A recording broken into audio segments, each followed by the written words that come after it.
हे 8 साईन्स जर का तुमच्यात दिसत असतील तर समजून घ्या की तुमची एनर्जी किंवा ऑरा साधा नाहीये. तुमची एनर्जी इतकी स्ट्रॉंग आहे की लोकांना कळतही नाही पण ते तुमच्याकडे आकर्षित होतात.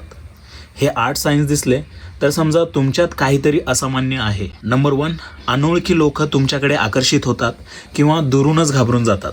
नंबर 2, लोक जास्त वेळ तुमच्याकडे पाहतात पण कारण त्यांनाही समजत नाही. नंबर 3, तुमची शांतता लोकांना अस्वस्थ करते किंवा अचानक शांत करते. नंबर 4, तुम्ही काही न करताही संपूर्ण रूमची एनर्जी बदलते. नंबर 5, तुम्ही एकदा जरी भेटला तरी लोक तुम्हाला कायमस्वरूपी लक्षात ठेवतात. नंबर 6, तुम्ही अटेन्शन मागत नाही पण अटेन्शन स्वतः तुमच्याकडे येतं. नंबर 7, जळणारे लोक तुमच्या मागे असतात, अगदी ओळख असो किंवा नसो. नंबर 8 आणि शेवटचं, लोक तुमचे शब्द, तुमची स्टाईल, तुमची आयडिया कॉपी करतात, तेही स्वतःलाच न कळता. जर हे सगळं तुमच्यात असेल तर समजून घ्या की तुमचं प्रेझेन्स तुमची सुपर पॉवर आहे. जर तुमच्यासोबत पण असं होत असेल तर नक्की कमेंट करून मला सांगा आणि अशाच सेल्फ इम्प्रूव्हमेंट आणि हेल्थ हॅकसाठी दीपक फिटनेस कोचला नक्की फॉलो करा.